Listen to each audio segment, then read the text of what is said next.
حضرت حارثہ بن وہب رضی اللہ تعالیٰ عنہ راوی ہیں، فرماتے ہیں قال رسول اللہ صلی اللہ علیہ وسلم الا اخبرکم باہل الجنت کل ضعیف متضعف لو اقسم علی اللہ لابرہ۔ رسول اکرم صلی اللہ علیہ وسلم نے فرمایا ہے میرے صحابہ کیا میں تمہیں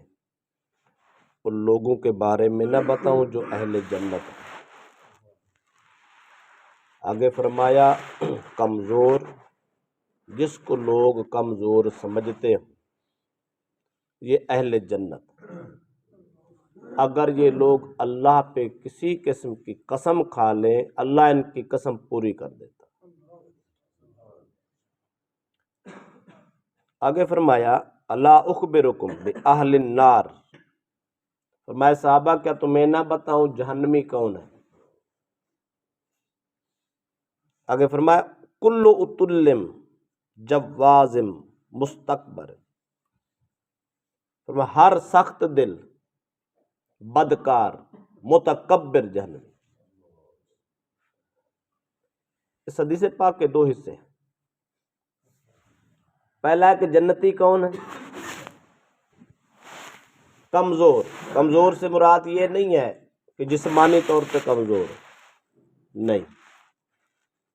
جسمانی طور پہ طاقتور ہو، صحت مند ہو،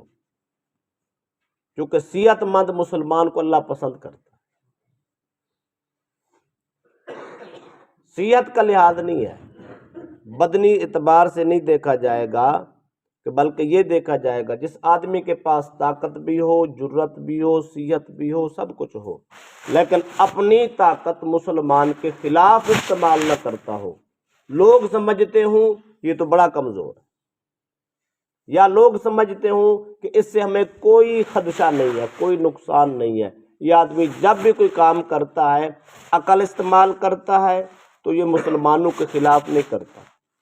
اپنا شعور، فہم و فراست، علم اگر استعمال کرتا ہے مسلمانوں کے خلاف نہیں کرتا، جسمانی طاقت استعمال کرتا ہے تو مسلمانوں کے خلاف نہیں کرتا، مسلمان امن میں ہو، مسلمان سمجھتے ہوں اس نے ہمارا نقصان نہیں کرنا، ایسا انسان جنتی۔ اس کا مطلب ہوا جس کی جان، جس کی زبان، جس کے علم، جس کے عقل، جس کے شعور سے معاشرہ اور مسلمان امن میں ہوں، سکون میں ہوں، وہ انسان جنتی۔ گویا یہ جنتی ہونے کی علامتیں ہیں۔ ہر آدمی نے اپنے آپ نے خود ڈھونڈنا ہے میرے اندر کون سی صفت ہے، کون سا ہنر ہے، کون سی خوبی ہے جو مجھے جنتی بنانے والی ہے، یا میں ان سب سے فارغ ہوں۔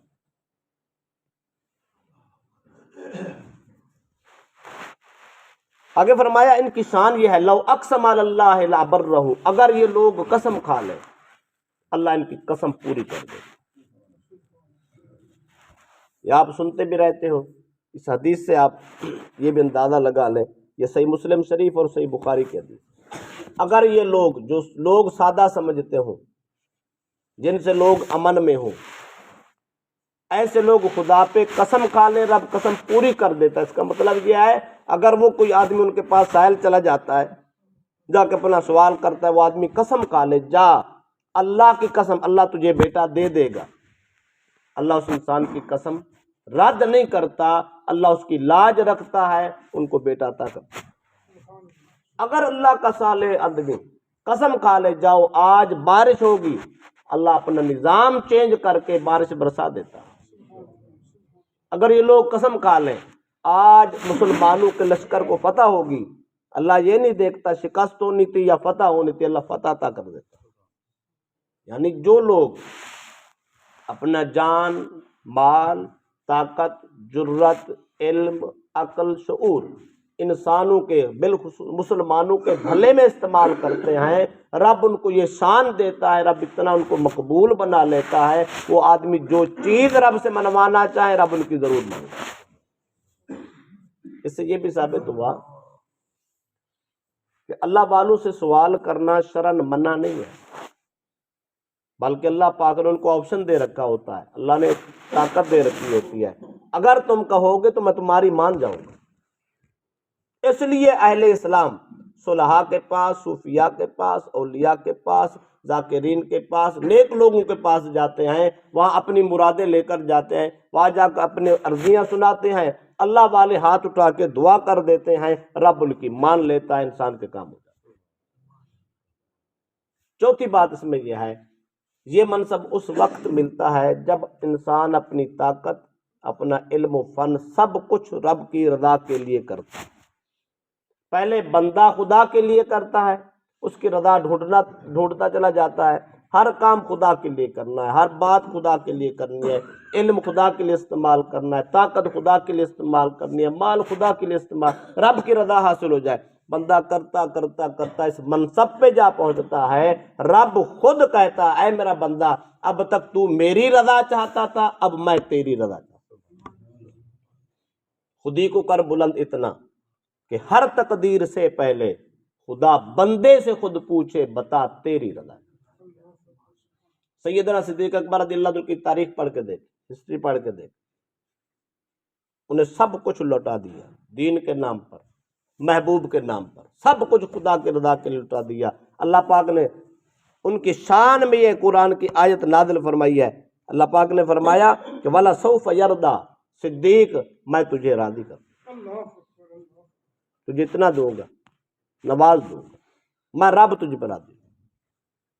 نبی اکرم صلی اللہ علیہ وسلم نے ساری زندگی رضائے مولا کے لیے سب کچھ کیا، پتھر کھائے ہیں، ظلم سہے ہیں، بھوک دیکھی ہے، پیاس دیکھی ہے، میدان جنگ میں دانت مبارک شہید کرائے ہیں، لوگوں کے تانے جھیلے ہیں، ساری باتیں جھیلی ہیں، پر خدا کی رضا کے لیے آخر وہ مقام آیا، اللہ پاک نے فرمایا وَلَسَوْفَ يُؤْتِيكَ رَبُّكَ فَتَرْضَىٰ، محبوب میں اب تجھے اتنا دوں گا کہ تو راضی ہو۔ پہلے خدا کے لیے کام کرنا پڑتا ہے، پھر خدا اپنی رضا نصیب کرتا ہے۔ دوسرا جملہ اس حدیث کا تھا کہ اہل جہنم کون، دوزخی کون، ان میں فرمایا کل اتل، سخت دل، جواز، بدکار، مستکبر یا متکبر، تکبر کرنے والا، غرور کرنے والا۔ یہ تین جو صفتیں ہیں بیان کی گئی ہیں، یہ جہنمی کی ہیں۔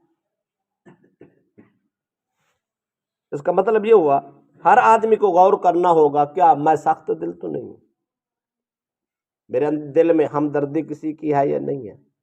یا میں جس کو دیکھتا ہوں زیادتی کر کے چلا جاتا ہوں، جو میرے سامنے آتا ہے اس کو روند کے چلا جاتا ہوں، کیا اپنے مال کے بل بوتے پہ یا طاقت کے بل بوتے پہ یا اپنی فنکاری کے بل بوتے پہ، کیا خیال ہے میں لوگوں کے ساتھ زیادتی کر رہا ہوں، ظلم کر رہا ہوں،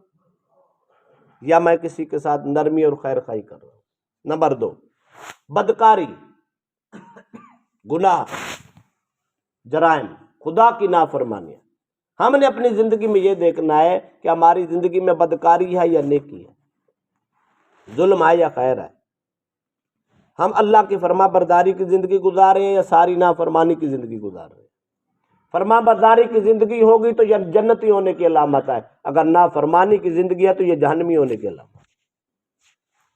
اگر فرمایا مستکبر، متکبر آدمی، اللہ پاک نے مال کی فراوانی دی،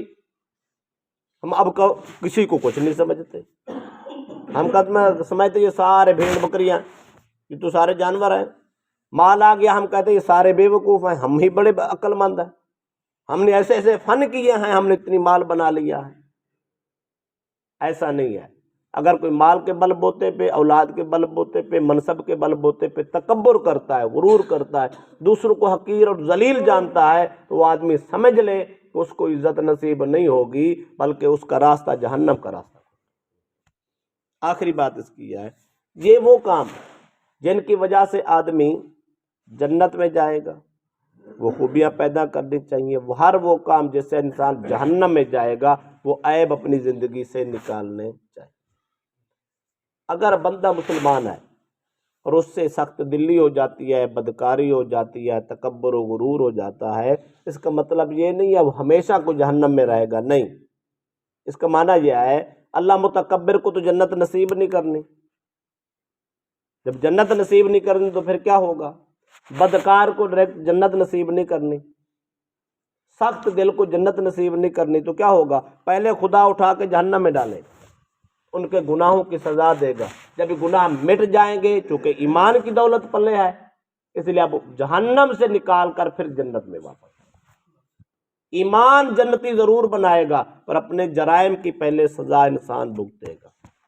اس سے یہ بات بھی سمجھ آئی، ہمیں اتنے جرم کرنے چاہیے جتنی ہم برداشت کر سکیں،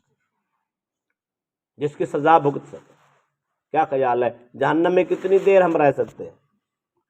جہنم کی آگ کے جھونکے ہم کتنی دیر کھا سکتے ہیں؟ کتنی دیر ہم اس آگ میں جل سکتے ہیں؟ کتنی پاور ہے ہمارے اندر؟ اگر ہے تو پھر تو مرضی ہے۔ اگر ہمیں پتہ ہے کہ دنیا کی آگ بھی ہمیں اگر قریب ہوں تو وہ جلائے تو بڑی تکلیف ہوتی ہے، برداشت نہیں ہوتی، جسم سارے کا سارا جل جاتا ہے، جلس جاتا ہے۔ اگر یہ برداشت نہیں ہوتی، وہ آگ تو اس سے کئی گنا زیادہ سخت ہے، ادھر کیسے جائیں گے؟